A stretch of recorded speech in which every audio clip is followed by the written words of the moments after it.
ninyong lahat. Martin Romualdez, Lisa Marcos, Bongbong Marcos.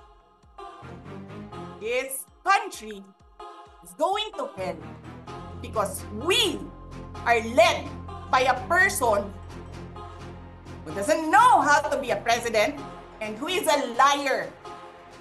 Alam nyo anong pruweba ko na sinungaling siya? Tinanong ko, dalawang businessman. Matagal na sa negosyo ng bigas. Because I was concerned. This is a campaign promise. 20 pesos na kilo ng bigas. And so, I really sat down and talked to a businessman.